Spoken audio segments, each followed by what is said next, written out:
समाजात कधीच भेदभाव न करता सर्वांना सोबत घेऊन जाणं हेच आपलं कर्तव्य, आमदार अभिजित पाटील यांचं वक्तव्य।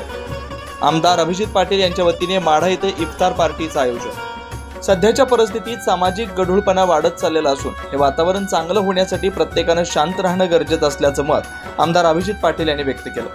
माढा मतदारसंघाचे नवनिर्वाचित आमदार अभिजित पाटील यांच्या वतीने विस्तार पार्टीचं आयोजन आमदार अभिजित पाटील संपर्क कार्यालय माढा येथे करण्यात आलं होतं।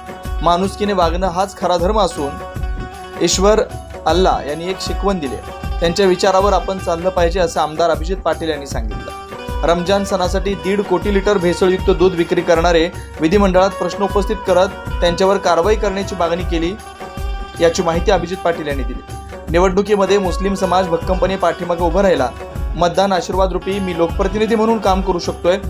भरघोस निधी देऊन विकास कामं करण्यासाठी मी कायम कटिबद्ध असल्याचं आमदार अभिजित पाटील यांनी सांगितलं। गेल्या अनेक वर्षांमध्ये सण येतात जातात, परंतु कधीच लोकप्रतिनिधींनी आमच्या समाजासाठी इफ्तार पार्टीचं आयोजन केले नसल्याची खंत वाटली, परंतु आता नवनिर्वाचित आमदार अभिजित पाटील यांनी इफ्तार पार्टीचं आयोजन करून सर्वांना एकत्र केलं। यामुळे समाजात आनंदाचं आणि उत्साहाचं वातावरण पाहायला मिळालं, अशा नागरिकांच्या प्रतिक्रिया होत्या। यावेळी नगरसेवक शहाजी साठे, राजाभाऊ चौरे, माजी जिल्हा परिषद सदस्य अनंतराव कानडे, भाऊसाहेब देशमुख, शंभूराजे साठे, आबासाहेब साठे, संभाजी ब्रिगेडचे दिनेश जगदाळे, बागुल बागवान, बशीर अत्तार, मुजीब तांबोळी, जहीर मनेर, फारुख शेख, इसाक कुशरी, शरीफ कुशरी, जितू जमदाडे, वायजी भोसले, अभिजित साठे, अभिजित उबाळे यासह आदी मान्यवर उपस्थित होते। रेल्वे गाड्यांना थांबण्यासाठी प्रयत्नशील।